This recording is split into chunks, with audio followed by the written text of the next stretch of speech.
Viewers, আশা করি সবাই ভালো আছেন। আপনার মোবাইলে যে কল দিবে ওর নাম এবং নাম্বার আপনার মোবাইলে যদি সেভ করা থাকে তাহলে সে কল দিলে কিন্তু সে আপনার মোবাইলে তার নাম বলে দিবে যে উনি কল দিয়েছে, ওর নাম সহ বলে দিবে।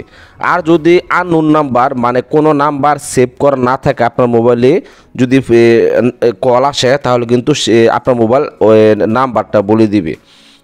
রিংটোনে বাজার সাথে সাথে কিন্তু নাম্বার বলে দিবে এবং যার নাম্বার সেভ করা থাকবে উনি যদি কল দেয় তাহলে ওনার নাম বলে দিবে। তো এই সিস্টেমটা কিভাবে করবেন? তো এই সিস্টেম করার জন্য আপনি চলে যাবেন আপনার মোবাইলের ডায়াল প্যাডে।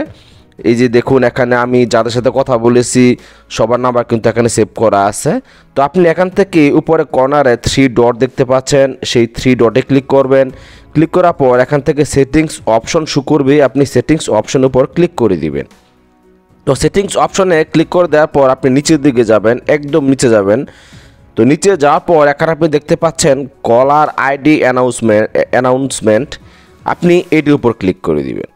তো এটির উপর ক্লিক করে দেওয়ার পর এখানে দেখুন অ্যানাউন্স কলার আইডি লেখা আসছে, এটির উপর আবার ক্লিক করে দিবেন।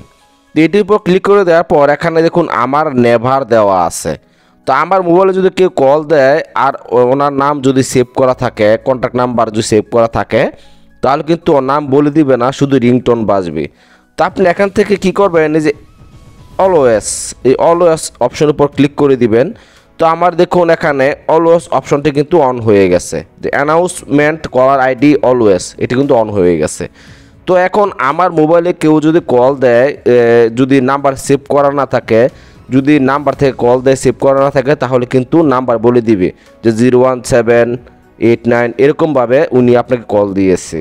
আর যদি সেভ করা নাম্বার থাকে আপনি যার নাম দিয়ে সেভ করবেন ওর নাম বলে দিবে রিংটোন বাজার সাথে সাথে। তো ভিডিওটি আজ এই পর্যন্তই। ভিডিওটি দেখে যদি একটু উপকৃত হন আমাদের চ্যানেলটি সাবস্ক্রাইব করে পাশে থাকবেন। ধন্যবাদ।